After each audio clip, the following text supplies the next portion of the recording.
भगवान राम 14 साल का वनवास खत्म कर और रावण को हराकर जब वापस अयोध्या लौटे तो विजयादशमी का पर्व मनाया गया।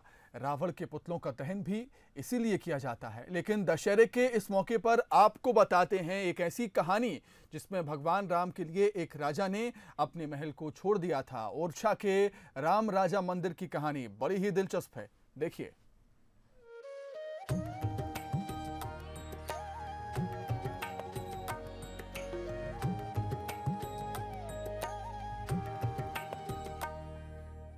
निवाड़ी जिले में है ओरछा और यहां पर है राम राजा का मंदिर। ओरछा के राजाधिराज भगवान राम, जहां भगवान राम को दी जाती है सशस्त्र सलामी।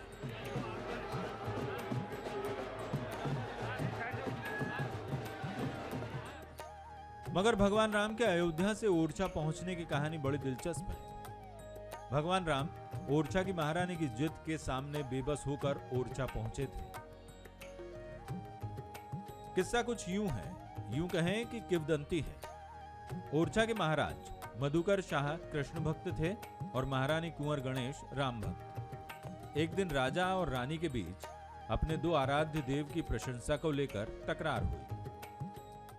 कि राजा का एक नियम था कि राजदरबार से जब वो निवृत्त होते थे तो वो सीधा आके सबसे पहले जुगल किशोर का जो आजकल पन्ना में मंदिर है वो पहले ओरछा में हुआ करता था, तो वो जुगल किशोर जी के दर्शन करते थे।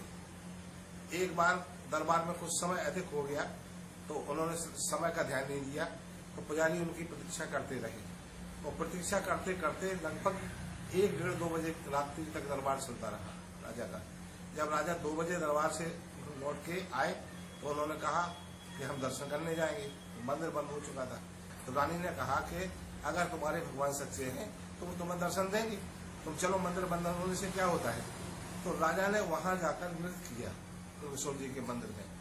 तो नृत्य करते करते राजा को लगभग 2-3 घंटे हो गए। जब सुबह 4 बजे का मुहूर्त हुआ, 4 बजे के मुहूर्त पर एकदम से दरबार जुगल किशोर जी के दरबार के कपाट खुल गए और कपाट खुलने के जैसे ही खुले तो ऊपर से स्वर्ण वर्षा हुई। तो राजा ने यह कहा कि मैंने तो अपने भगवान का परिचय दे दिया है, मेरे भगवान ही सत्य हैं, तुम्हारे राम में कुछ नहीं है। तो रानी से उन्होंने कहा कि आप तुम अपने भगवान का परिचय दो। तो रानी ने ये प्रतिज्ञा ली उसी समय कि मैं अयोध्या जाके भगवान को ओरछा लाऊंगी। इसके बाद महारानी कुंवर गणेश अयोध्या पहुंची, सरयू नदी के किनारे तपस्या की। जब भगवान राम के दर्शन नहीं हुए तो सरयू में छलांग लगाकर प्राण देने की कोशिश की, तभी भगवान राम ने दर्शन दिए। महारानी ने भगवान राम को अपनी शर्त के बारे में बताया तो भगवान राम ने भी महारानी के सामने शर्त रख दी। पहली शर्त ये कि मेरी बात कोई राजा नहीं रहेगा ओरछा में। दूसरी शर्त ये कि आपको पुष्य नक्षत्र में ही भ्रमण करना होगा। और तीसरी शर्त ये कि मेरे बाद कोई वहाँ पर राजा नहीं रहेगा ओरछा में। मुझे जहाँ पर बिठाल देंगी वहाँ पर मैं बैठ जाऊँगा, फिर मैं वहाँ से नहीं उठूँगा। इधर राजा को पता चला कि महारानी भगवान राम को लेकर पहुँच रही है तो एक भव्य मंदिर का निर्माण शुरू कर दिया गया। मगर महारानी राम को लेकर जब ओरछा पहुंची तो रात हो चुकी थी और महल के भोजन कक्ष में राम की मूर्ति को रख दिया गया। जब मंदिर पूरा बन गया तो भगवान राम भोजन कक्ष से टस से मस नहीं हुए, इसीलिए महल को ही राम मंदिर बना दिया गया और बन गया राम राजा का मंदिर।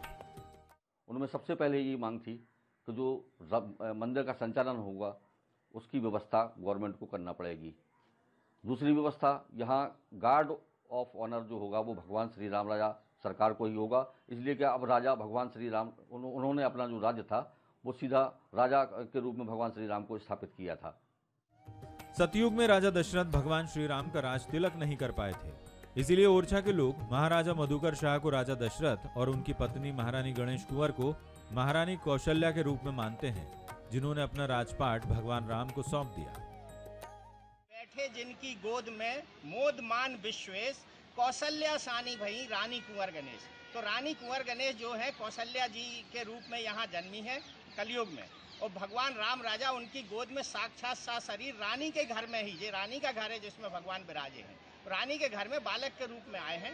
तो रानी जब तक जीवित रही भगवान बालक के रूप में यहाँ रहे हैं और उसके बाद ये पाषाण के हो गए हैं। और आज भी राम राजा को सशस्त्र सलामी दी जाती है। पूरी दुनिया में ऐसा किसी मंदिर में नहीं होता। भूपेंद्र सिंह, बंसल न्यूज, ओरछा।